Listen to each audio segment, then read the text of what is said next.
Algunas veces es formal, otras es más casual.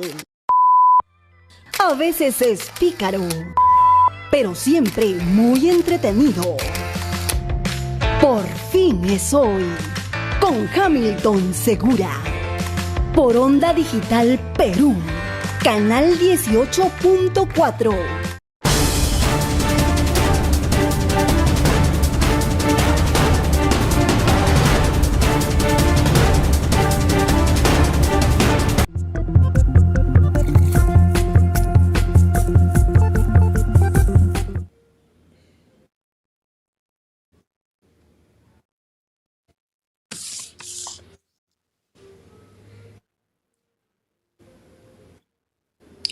¿Cómo están, estimados amigos de Punto Crítico?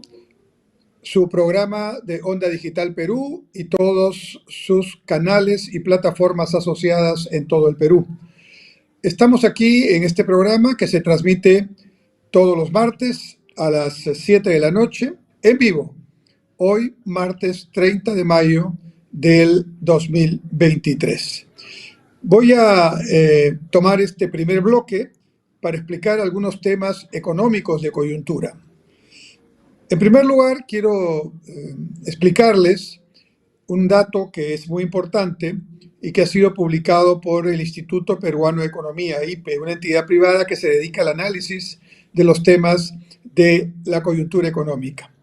El IPE señala que así como van las cosas, con una economía con un crecimiento muy pobre, 2.3, 2.4% de crecimiento, es un crecimiento muy pequeñito y por lo tanto ese crecimiento exiguo significa que no vamos a tener muchos empleos adicionales y que no vamos a tener muchos sectores con ingresos adicionales.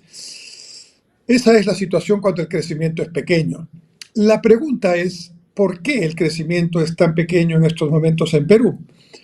Y una primera respuesta sería por la crisis internacional, los efectos de una combinación de la crisis sanitaria y sus rezagos, la pandemia, la crisis producto de la guerra entre Rusia y Ucrania, los problemas que originó en la cadena logística internacional el problema, el mercado del petróleo, los mercados de fertilizantes y alimentos.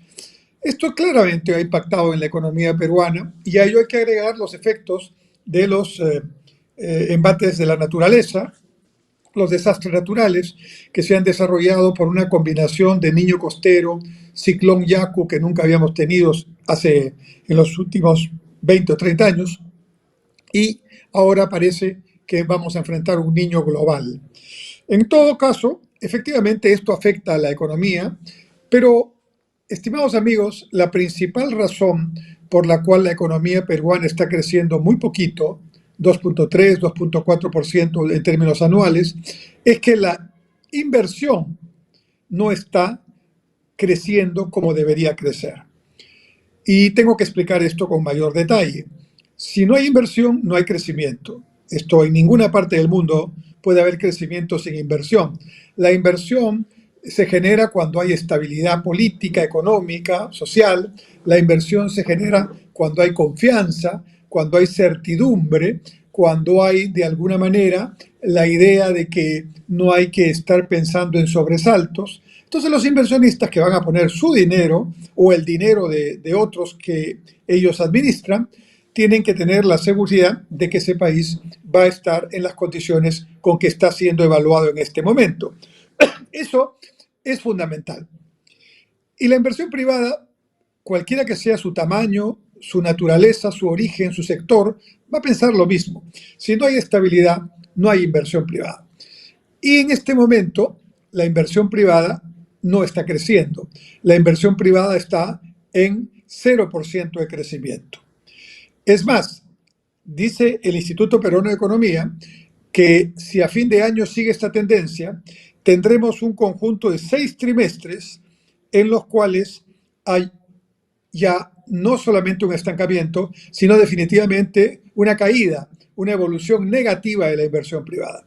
Eso es una muy mala noticia, ¿no? Y evidentemente eso se debe no solo a los conflictos sociales y políticos que hemos tenido en los últimos meses, sino a una situación nada recomendable en la que está el Perú en este momento, de incertidumbre política, de poca confianza empresarial, y eso no se logra solamente diciendo confíen, ¿no? Sino que hay que dar pasos concretos para generar esa confianza.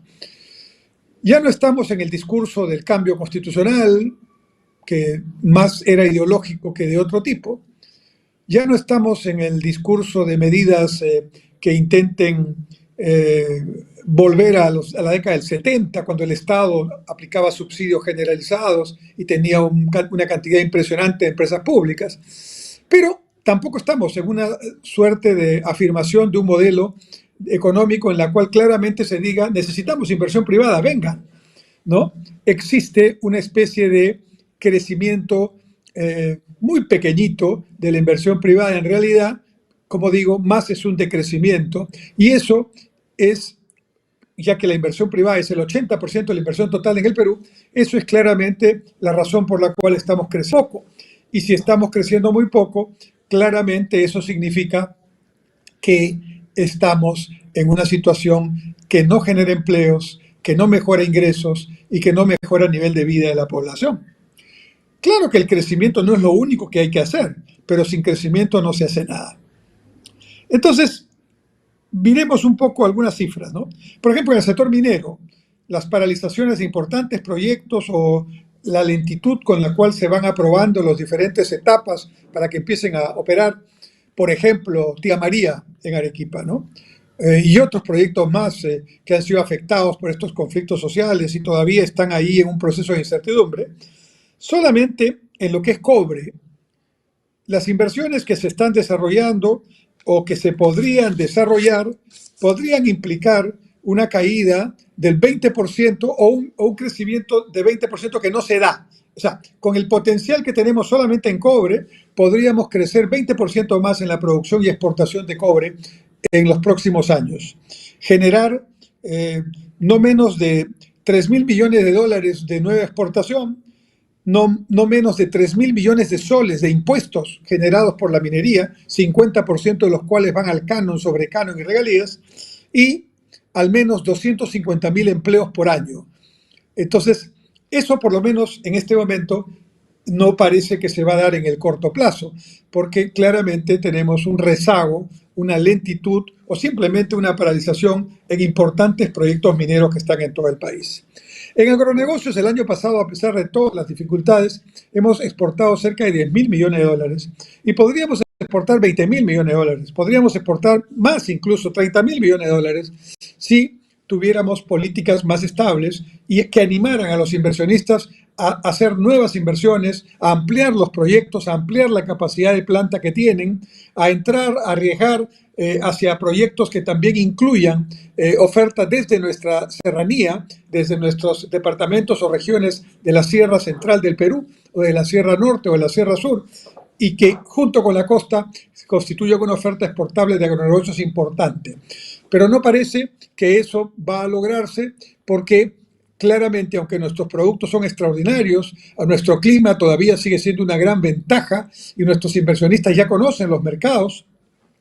Somos número 1 en el mundo en café orgánico, somos número 1 en el mundo en uvas, somos número 1 en el mundo en arándanos, ¿no? Pero los montos con los que somos el número 1 son todavía muy pequeños, ¿no? En arándanos, 1.300 millones de dólares, en uvas, 1.200 millones de dólares, ¿no? Y claramente son cifras que se podrían duplicar, triplicar, cuadruplicar, con el consiguiente beneficio en los empleos que esto genera, porque el sector agronegocios es un gran generador de empleo, sobre todo en épocas de cosecha. Pero también el sector turismo, que es otro gran generador de empleo, está venido a menos. Primero porque la pandemia, si a algún sector lo pegó con todo y hasta ahora no le ha permitido, rehabilitarse, es al sector turismo. Miren las cifras. En el año 2019, antes de la pandemia, el Perú llegó a recibir 5.200.000 turistas extranjeros. Si más o menos calculamos, de acuerdo a las estadísticas del Banco Central de Reserva y de PROPERÚ, que cada turista gasta en promedio $1.000 per cápita, 5.200.000 turistas dejaron 5.200 millones de dólares en ingresos para el Perú, por exportaciones de servicios turísticos, o también llamado turismo receptivo. ¿Cómo estamos ahora? Bueno, el 2022 hemos recibido 2.600.000, 700.000 turistas más o menos, o sea, la mitad de lo que teníamos el 2019 antes de la pandemia. Quiere decir que el sector turismo está al 50% de lo como estaba hace 3 años. Eso solamente significa cientos de miles de empleos que no están siendo utilizados, restaurantes, hoteles, empresas de transporte, empresas de guías y otros más que no están trabajando a su capacidad completa. Y si a ello le agregamos que en importantes plazas turísticas del Perú, como Cusco y Arequipa, hemos tenido disturbios, hemos tenido conflicto social con toma de carreteras e incendios de locales, esto evidentemente ha contribuido a que sigamos con un nivel de turistas que está muy por debajo de lo que ya hemos tenido. Y el sector turismo, nuevamente, un sector gran generador de empleos. Entonces, así podríamos ir analizando diversos sectores y claramente no nos ayuda para nada esta incertidumbre política, esta inoperancia del Congreso que cada día se dispara al pie, haciendo todo al revés de como debe hacerlo, no importándole qué piensa la ciudadanía, de un gobierno vacilante, que el gobierno de la señora Boluarte, que no define una línea clara, quiere estar bien con todos y que claramente no ha logrado establecer esa línea de recuperación de la confianza en la inversión. Y eso, sin duda, junto a la débil institucionalidad y también a la crisis política que implica partidos políticos que están realmente en otra historia, que no se han dado cuenta que tienen que cambiar, ¿no? Agenda pública absolutamente mediocre, con temas que no son los que interesan a la población, que no son los temas fundamentales que el Perú necesita para salir de sus problemas. Si a eso le agregamos la dificultad que muchos peruanos tienen, agregada a la que ya pudieran haber tenido antes, porque estamos definitivamente en una situación social, política y económica, que requiere atención especial. Mantenemos la estabilidad económica, felizmente, mantenemos el grado de inversión, siguen confiando en nosotros los inversionistas, pero no están poniendo $1 adicional al que ya han puesto. Esto tenemos que cambiarlo y ese es el tema central que hay que trabajar para tratar de recuperar la inversión privada y junto con el crecimiento de la inversión privada, el crecimiento de la economía y junto con el crecimiento de la economía, el mayor empleo y los mayores ingresos. Ahora, claro, en la inversión pública se puede hacer algo, pero no es tan importante, siendo importante, no es lo más importante, porque la inversión pública solo explica el 20% del total de la inversión. Y esa inversión pública el año pasado fue pésima en términos de ejecución. Se ejecutó menos del 50% de lo que estaba presupuestado en proyectos de inversión pública. Este año van a coincidir varios proyectos que van a empezar o se van a avanzar con mayor rapidez. El 50% restante de la línea 2 del metro de Lima y Callao, la construcción que ya está en proceso del nuevo terminal del Aeropuerto Internacional Jorge Chávez, la ampliación del muelle sur del puerto del Callao, la ampliación del terminal norte del puerto del Callao, ojalá la construcción del tren de cercanía Huacho-Callao, ¿no? Ojalá el inicio de las obras del anillo vial periférico o el corredor camionero, y si, a esto le agregamos lo que viene ocurriendo en la construcción del megapuerto de Chancay, que ha tenido un retraso por los problemas que conocemos, pero que evidentemente también se solucionarán. El conjunto de estos proyectos puede dar un impacto importante, pero no suficiente, mientras la inversión privada siga sin querer poner un solo dólar más por desconfianza. Y entonces ustedes me dirán, sí, pero yo veo edificios que se están construyendo o empresas que están avanzando. Bueno, esos eran proyectos que ya se habían iniciado y que lógicamente ningún empresario con criterio y con sensatez deja de producir, deja de invertir. Pero me refiero a la inmensa cantidad de proyectos Solamente en minería, no solo el cobre que había mencionado en su momento, debe haber 40.000 millones de dólares en proyectos de inversión no desarrollados todavía. Y en agronegocios unos 20.000 millones de dólares de potencial. Y en turismo tranquilamente unos 10.000 millones de dólares, si no es más. Y por mencionar solamente esos tres sectores. Nuevamente, entonces, la inversión privada sigue estancada y en negativo, y eso es una mala noticia, pues significa que estamos todavía con un crecimiento muy mediocre, 2.3, 2.4 es un crecimiento que no merecemos, tenemos que crecer mínimamente al 5% y tenemos que crecer mínimamente o óptimamente al 7% o más. Y eso es lo que tenemos que apuntar, y yo no escucho en estos momentos a nadie desde las ondas, desde las ventanillas políticas, ¿no? Que esté interesado en estos temas. Están más interesados en la coyuntura, en el debate inocuo, en el debate absolutamente mediocre que no interesa a nadie y no sirve al país, y no en los temas centrales que interesan a la ciudadanía. Vamos a hacer un alto y regresamos en Punto Crítico en el segundo bloque de nuestro programa.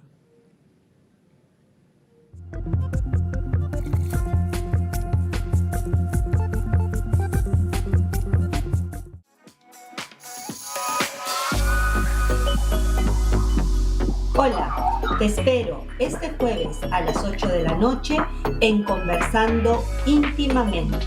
Vamos a abordar el tema cómo gestionar nuestras emociones y alcanzar la felicidad.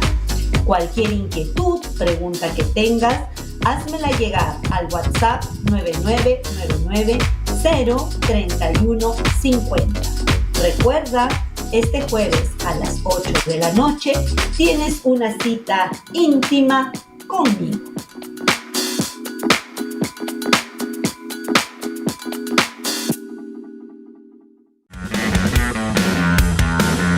Todos los viernes a las 21 horas no te pierdas El Constitucional, que se transmite por Onda Digital, canal 18.4 en Lima, a través de nuestro Facebook Omar.Sar y por la plataforma de LP Pasión por el Derecho.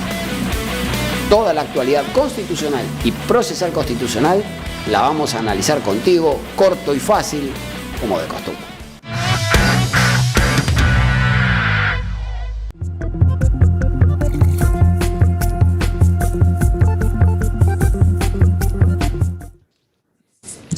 Volvemos en Punto Crítico, estimados amigos. Estamos transmitiendo en vivo hoy, martes 30 de mayo del año 2023. Nuestro programa es de 7 a 8 de la noche por Onda Digital Perú y todos sus canales y plataformas asociados en el territorio nacional. Este programa es un programa de crítica que se hace sobre temas económicos, sociales y políticos nacionales e internacionales. Es un programa que trata de ser serio, sin dejar de tener un punto de vista que sin duda tengo, pero trato de hacer un planteamiento basado en datos, basado en evidencia, basado en casos, de manera que quien me escucha o me ve pueda estar mejor informado y tomar su propia opinión. En este segundo bloque quiero hablar de la coyuntura política y de la coyuntura política fundamentalmente en América Latina. Hace unos días se celebró en Brasilia, la capital de Brasil, un encuentro de presidentes sudamericanos.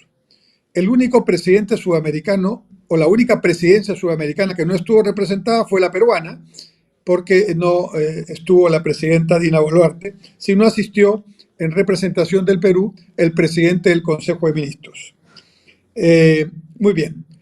Esta cumbre fue convocada por el presidente Lula, que es un personaje con mucha trayectoria en términos políticos y presidenciales. Es la tercera vez que es presidente en Brasil. Entonces, claramente, él tiene, de hecho, un liderazgo o pretende mantenerlo o tenerlo. Claramente, en esta cumbre, como digo, donde solo faltó la presidenta Boluarte, estaba el presidente Lula, el anfitrión. Estuvo, después de un largo aislamiento, el presidente Maduro de Venezuela. Algunos analistas consideran que esta cumbre de países sudamericanos la organizó Lula para poner un poco ya en vitrina nuevamente a Maduro, que está obviamente tremendamente desprestigiado internacionalmente por lo que ha hecho su, este, su gobierno, ¿no es cierto? Y consecuentemente estuvo el presidente Maduro de Venezuela, el presidente Petro de Colombia, el presidente Boric de Chile, el presidente Fernández de Argentina, el presidente Arce de Bolivia, que diríamos serían los 6 presidentes de América del Sur de tendencia de izquierda. Estuvo el presidente Abdo de Paraguay, que está dejando su presidencia, acaba de haber elecciones en Paraguay, el presidente Lasso de Ecuador, que hace poco acaba digamos, de hacer lo que se llama constitucionalmente una muerte cruzada en Ecuador, es decir, el Parlamento lo iba a vacar y antes de que ello ocurra, disolvió el Parlamento y convocó a elecciones adelantadas. Eso es lo que ha pasado en Ecuador. Estaba el presidente Lacalle de Uruguay y en representación del Perú, el presidente del Consejo de Ministros, el señor Otárola, que vendría a ser el lado de centro o de derecha, y de derecha de esta cumbre presidencial. No es malo que se junten los presidentes, aun cuando tienen evidentes diferencias, pero claramente estamos en una situación en la que hay que empezar a tocar piso y dejar de hacer discursos con grandes adjetivos, pero que no llevan a nada. El propio objetivo de la reunión, según el presidente Lula, ha sido el de impulsar la integración sudamericana. Él es un conocido defensor de la integración sudamericana, Lula, y claramente él ya no está representando a su partido, está representando al Brasil, y el Brasil siempre ha querido tener ese liderazgo que su tamaño y su economía le permiten, en América del Sur por lo menos, ¿no? Con respecto a la política internacional de América del Sur. Y lógicamente las políticas de integración contribuyen mucho a ese objetivo. Entonces, siendo el objetivo explícito de la reunión impulsar la integración sudamericana, un hecho que hay que relevar es en el discurso inaugural, el presidente Lula prácticamente aceptó el fracaso de los países de la región que mayoritariamente son de tendencia izquierda, ¿no? Y cito, Lula dijo, en la región hemos dejado que las ideologías nos dividan e interrumpan el esfuerzo de integración. Creo que está claramente en esa frase el planteamiento de Lula, en el sentido de que, digamos, existe una gran división en América del Sur. A ver, repasemos. El presidente Lula es un presidente de izquierda, pero sus gobiernos, y no creo que este sea diferente, este menos todavía, porque no tiene mayoría parlamentaria, entonces sus gobiernos, y este gobierno así también creo que va a ser, son gobiernos que van hacia el centro y tratan obviamente de no hacer experimentos en la economía brasilera, ni tentar políticas populistas. Hay políticas de Estado en Brasil que funcionan y Lula, siendo el presidente de Brasil, no puede, más allá de matices y de algunas prioridades que lógicamente tiene derecho a poner, claramente Lula tiene que lograr que Brasil retome un nivel de crecimiento en lo económico y retome un nivel de liderazgo en lo político que ha perdido, claramente con Bolsonaro. Maduro, en realidad, es un muerto en vida, políticamente hablando, ¿no? Porque representa un país extraordinario, con una potencialidad muy grande, con gente muy buena, pero al que ha llevado al colapso, al punto que más de 8 millones de venezolanos han tenido que salir de Venezuela para poder trabajar en otros países y enviar mensualmente una remesa a sus familias para que puedan vivir, donde el salario mínimo es $2 al mes. No estoy equivocado, $2 al mes es el salario mínimo traducido a bolívares, y donde la inflación es altísima y donde evidentemente la política de controles, subsidios y presencia del Estado ha fracasado. Esto en algún momento, política o económicamente o socialmente, tendrá que encontrar un punto de inflexión, y un punto de inflexión significará un ajuste muy duro en Venezuela, porque claramente son muchos años de intervención del Estado y políticas ineficientes que solo han llevado al colapso de ese país. Estaba el presidente el presidente Petro de Colombia, que nuevamente insistió en sus tesis que junto con el presidente de México, López Obrador, ya se han convertido en unas posiciones más de tipo folclórico latinoamericano, porque yo creo que ni ellos mismos ya se creen lo que están diciendo, ¿no? Eh, Insisten que el gobierno peruano que preside la señora Boluarte es un gobierno ilegítimo y que el presidente legítimo es el señor Castillo, al que le hicieron un golpe en diciembre del año pasado. Bueno, esto no admite ninguna posibilidad siquiera de raciocinio ni de reflexión. Es una mentira completa, es una barbaridad decirlo viniendo de presidentes. Pero claro, es el tema ideológico el que intentan poner, pero claramente no va ya tampoco, ¿no? México tiene serios problemas de violencia, de derechos humanos, y ha habido una carta que había enviado el presidente de los empresarios mexicanos, diciéndole al presidente de México: oiga usted, esto que está haciendo usted de no darle la posta en la Alianza del Pacífico a Perú y de pretender menoscabar las relaciones comerciales y económicas con Perú, es un error tremendo. Y nosotros no estamos de acuerdo con eso, ha dicho el líder de los empresarios mexicanos. Entonces, este es un tema del señor AMLO, del señor López Obrador, tema ideológico, ¿no?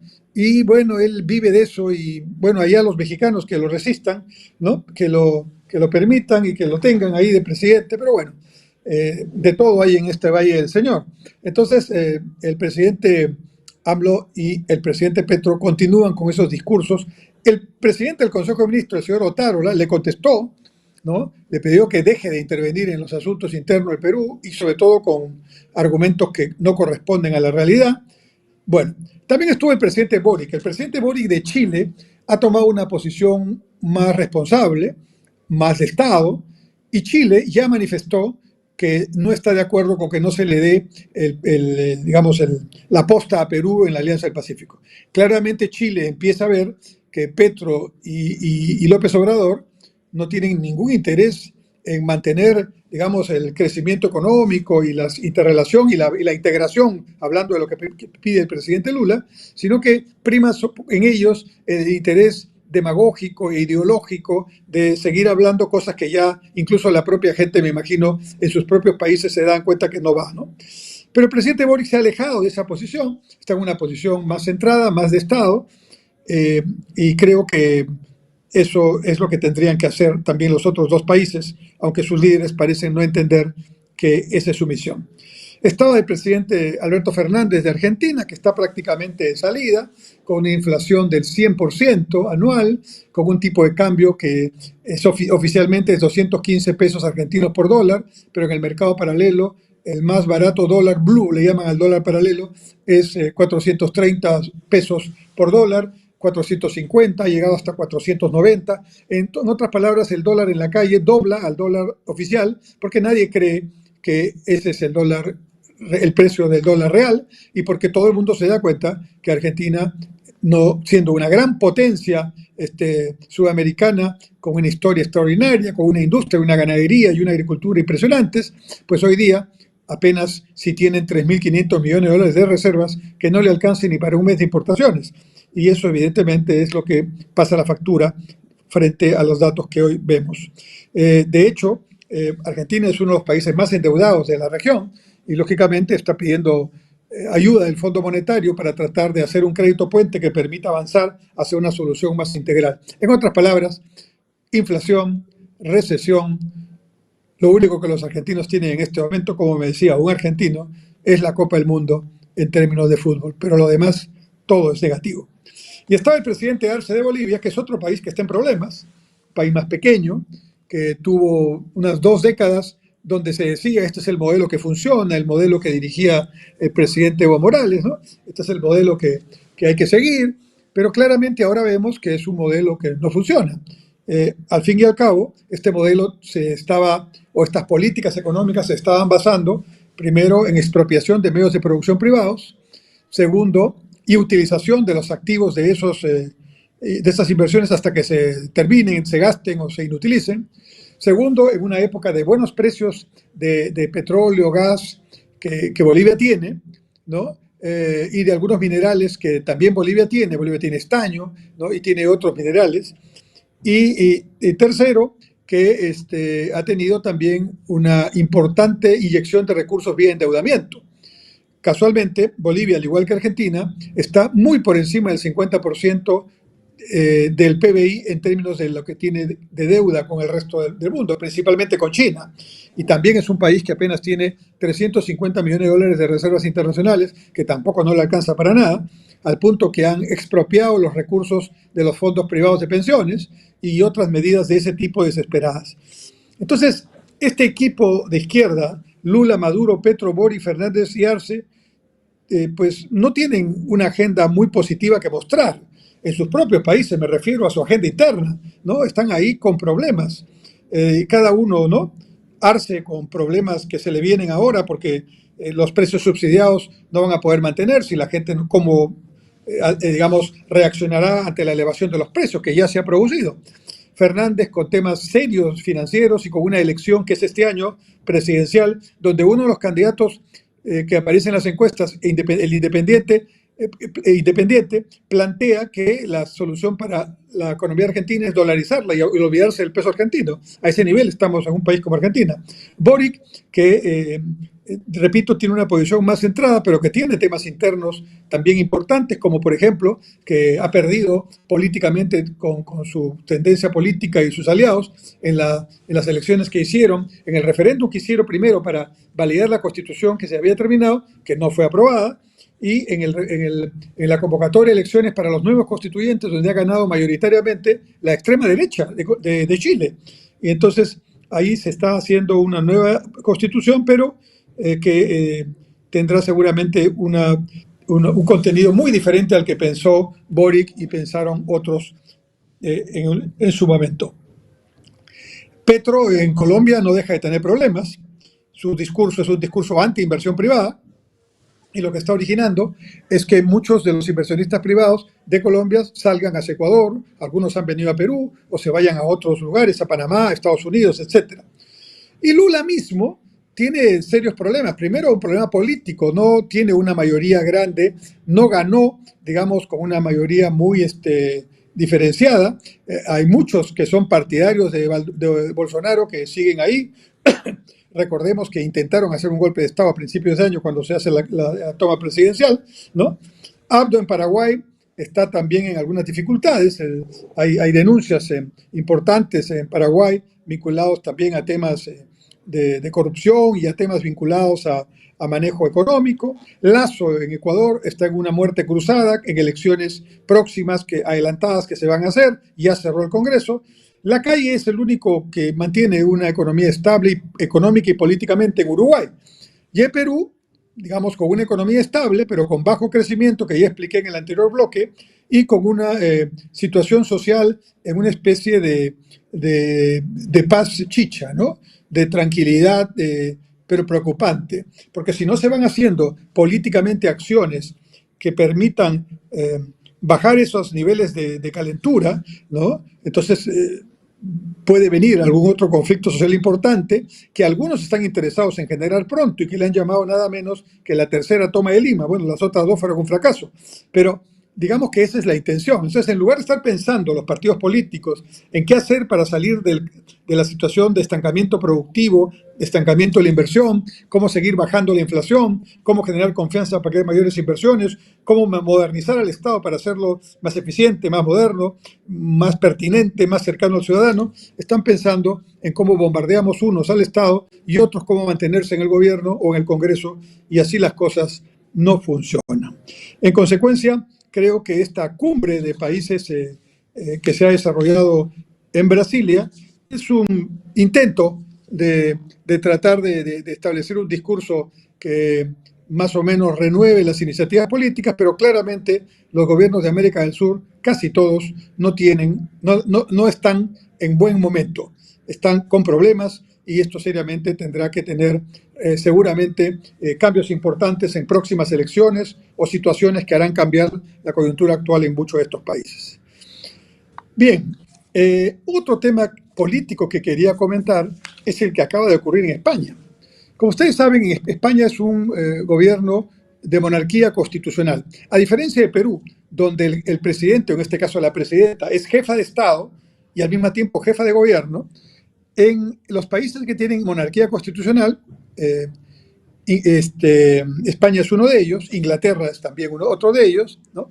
El rey, en este caso el rey de España, es el jefe de Estado. Pero el jefe de gobierno es el diputado con mayor elección o que salga producto de la coalición con mayores votos. En otras palabras, los españoles no votan por su presidente, votan por sus congresistas. Y de los congresistas, el mayor o la mayor votados se convierten en candidatos a ser el jefe de gobierno español.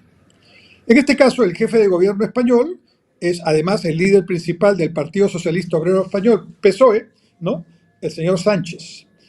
Pero después de importantes victorias que tuvo el 2019 el señor Sánchez, ¿no?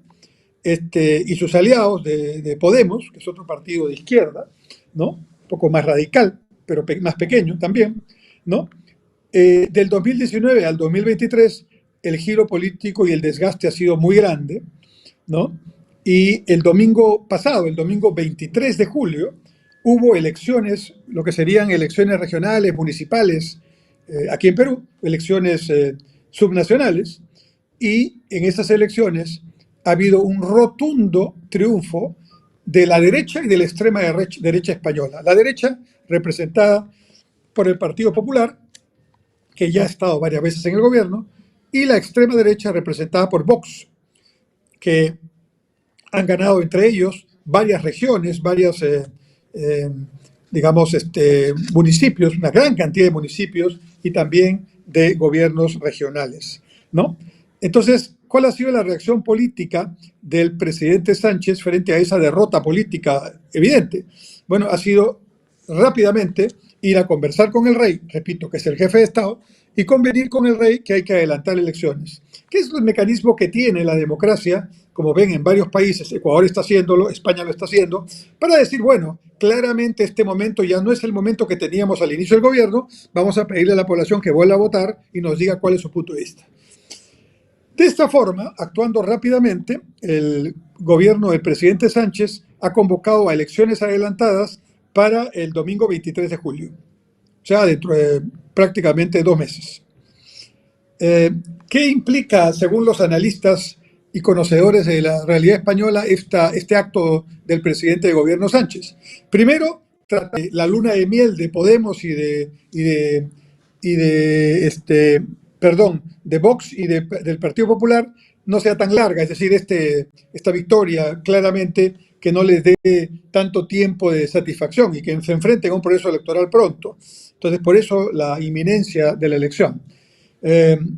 Algo así como también el hecho de que ha quedado demostrado que muchos españoles estaban un poco cansados ya de votar, un poco decepcionados de sus gobiernos, y entonces este desencanto ha hecho que el votante de izquierda no vaya a votar, ¿no?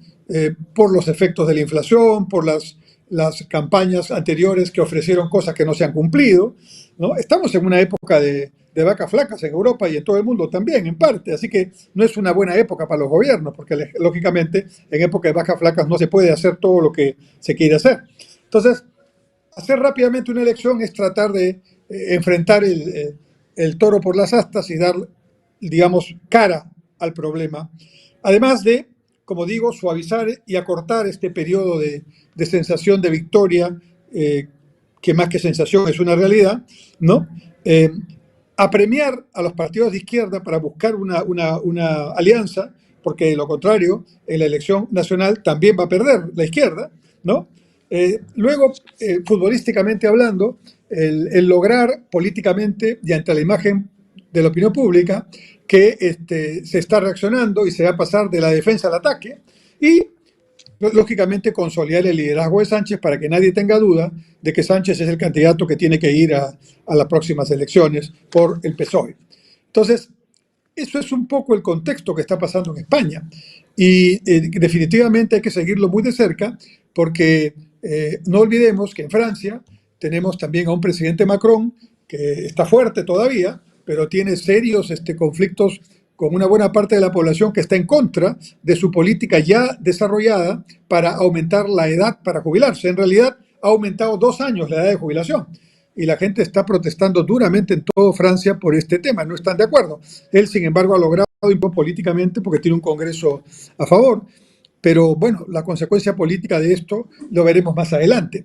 Y en el caso de Inglaterra, del Reino Unido, también tenemos una situación complicada. Ya Inglaterra claramente ha quedado evidenciado, se equivocó saliendo de la Unión Europea. El Brexit fue claramente una medida populista. Las medidas populistas también ocurren en los países más avanzados, no son privilegios de los países en desarrollo como el nuestro.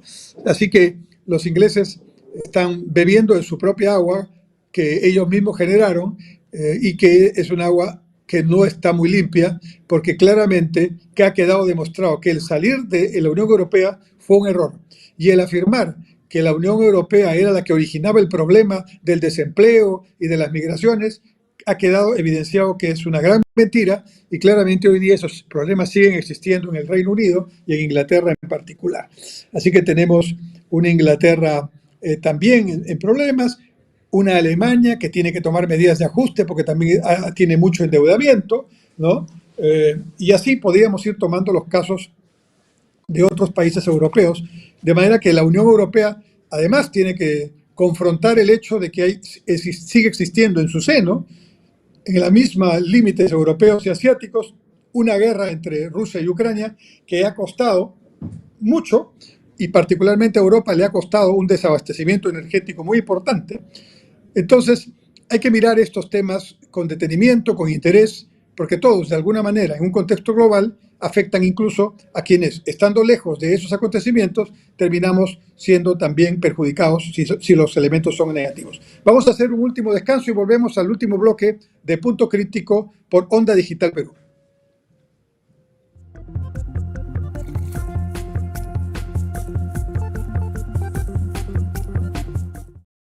Algunas veces es formal, otras es más casual. A veces es pícaro, pero siempre muy entretenido. Por fin es hoy, con Hamilton Segura, por Onda Digital Perú, canal 18.4.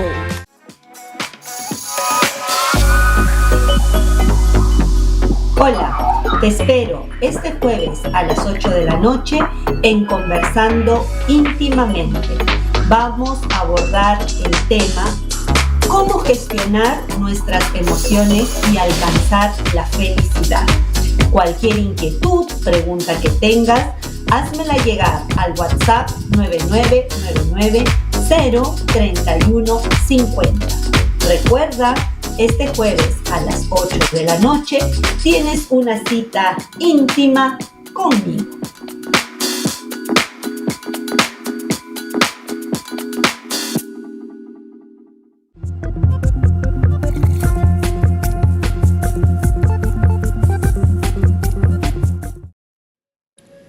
Entramos a la última etapa, al último bloque de Punto Crítico, su programa de análisis semanal, que se transmite todos los martes de 7 a 8 de la noche en vivo.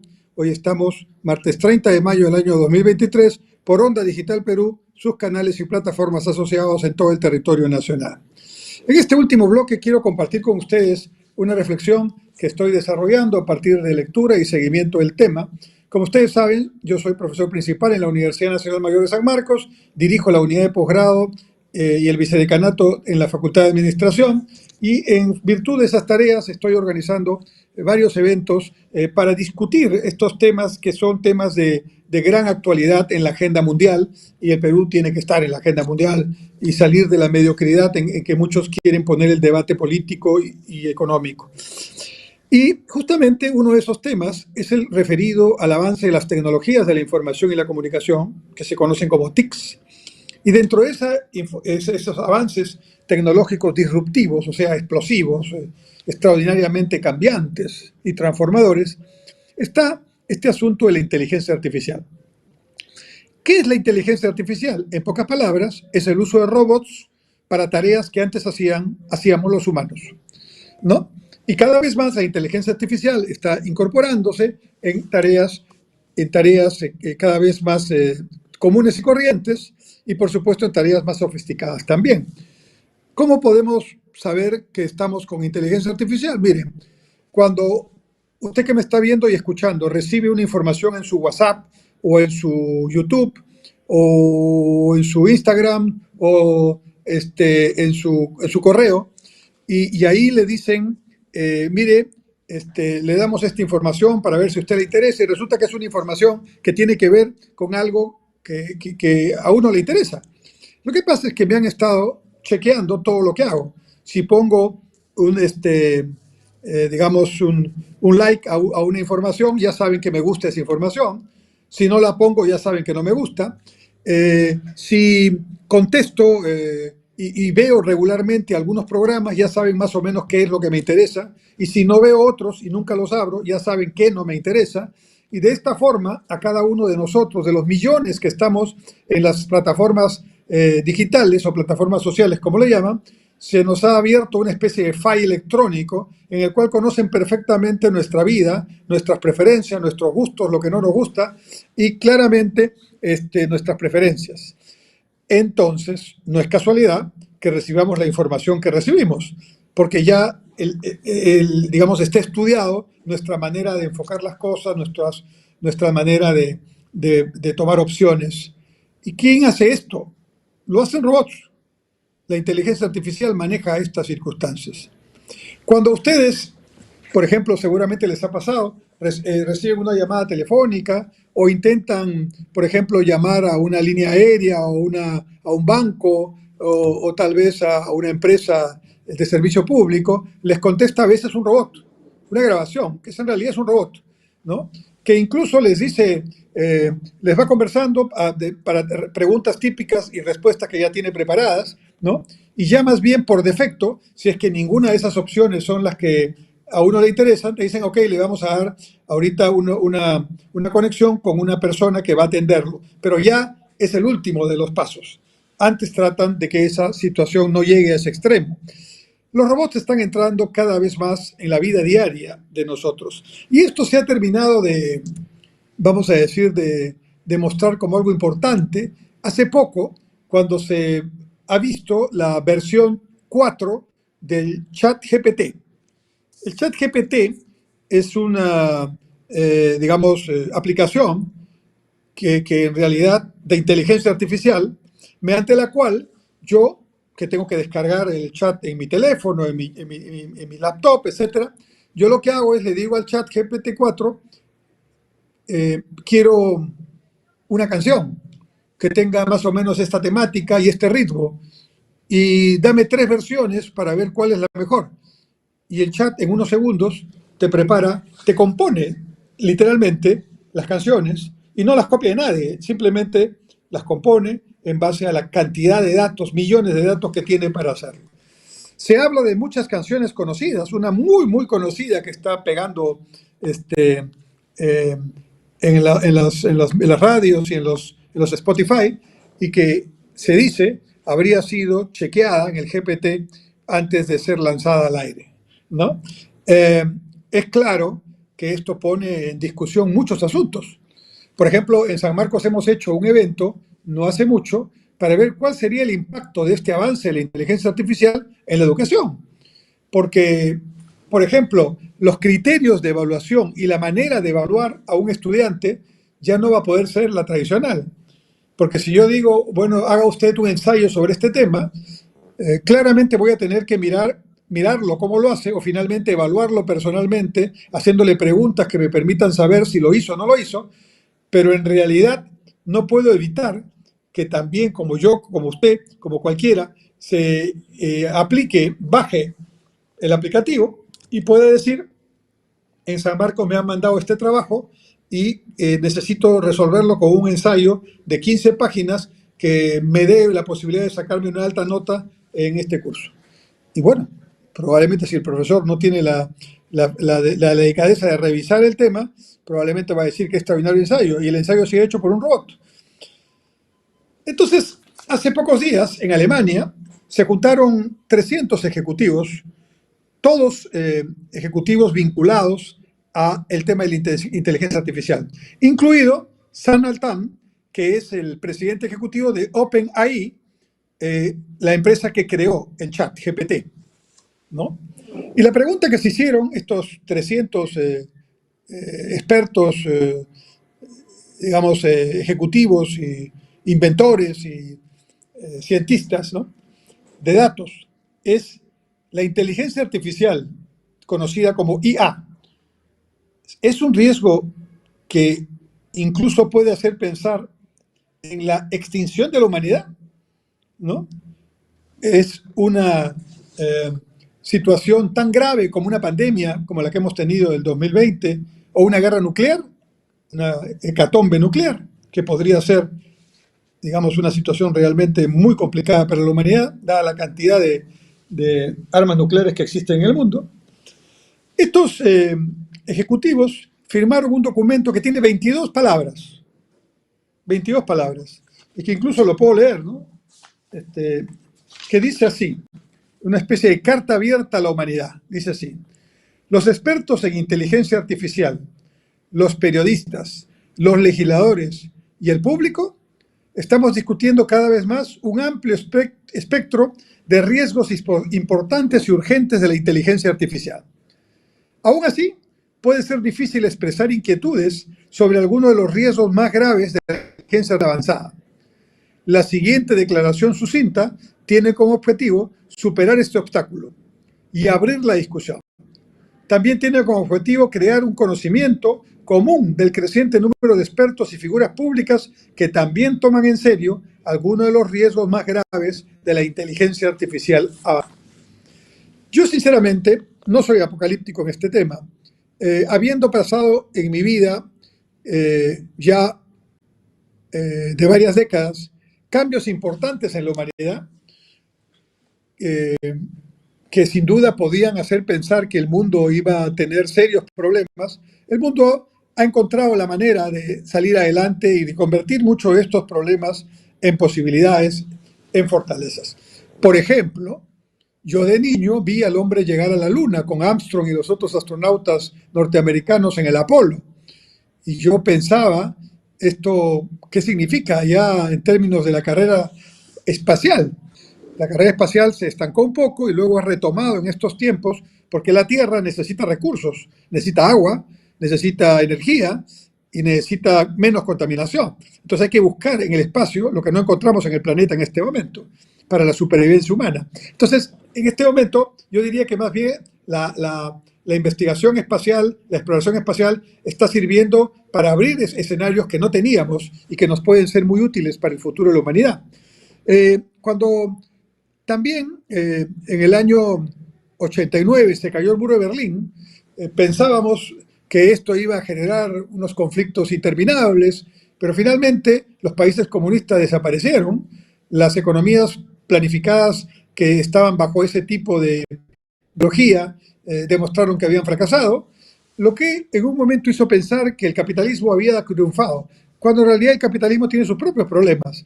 Y ahora estamos buscando esquemas más de centro, que no sean ni capitalistas ni comunistas. Quizás la economía social de mercado es una de las más factibles que varios países ejercen, pero hay que buscar escenarios y estamos en construcción de ese escenario. También cuando en el año 2000 se inició el nuevo siglo, muchos pensaron que iba a ser una hecatombe porque las computadoras no estaban preparadas para ese cambio, el famoso efecto Y2K, me acuerdo que se llamaba así. Y los ingenieros de sistemas hacían una serie de cálculos para ver que no se parara el mundo porque todas las computadoras no se habían preparado para el cambio de siglo. Y no pasó nada, ¿no? De manera que, mejor dicho, sí pasó. Estamos ahora en un mundo muchísimo más digital, absolutamente más virtual que el que teníamos hace apenas 30 años, a fines del siglo pasado. Entonces, creo yo que con la inteligencia artificial va a pasar lo mismo. Vamos a tener muchos desafíos por delante, como cuando se completó el mapa genético de la humanidad, el genoma humano ya se conoce y ahora yo no sé cuántos laboratorios están entrando en investigaciones que bordean esa línea muy frágil entre la ciencia y la ética, la ciencia y la moral, la ciencia y los valores, ¿no? De manera que hasta qué punto uno puede modificar a un ser humano, digamos, en función de criterios que pueda tener uno. Imagínense que esta inteligencia se hubiera tenido en la época de Hitler, hubiera sido un desastre para la humanidad, pero claramente se puede utilizar más bien para situaciones positivas. Entonces, frente a esta preocupación que es válida y que yo comparto, que hay que empezar a debatir sobre estos temas, creo que la respuesta no debe ser tan pesimista y apocalíptica.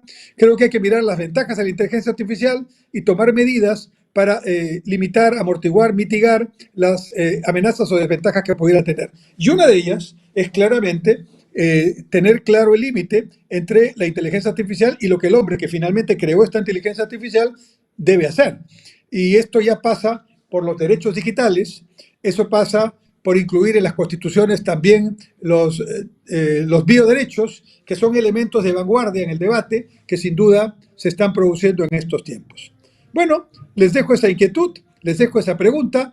Mientras tanto, y Dios mediante, espero vernos en vivo también por Onda Digital Perú el próximo martes a las 7 de la noche para seguir conversando sobre la coyuntura económica, social y política de Perú y del mundo. Hasta entonces y muchas gracias.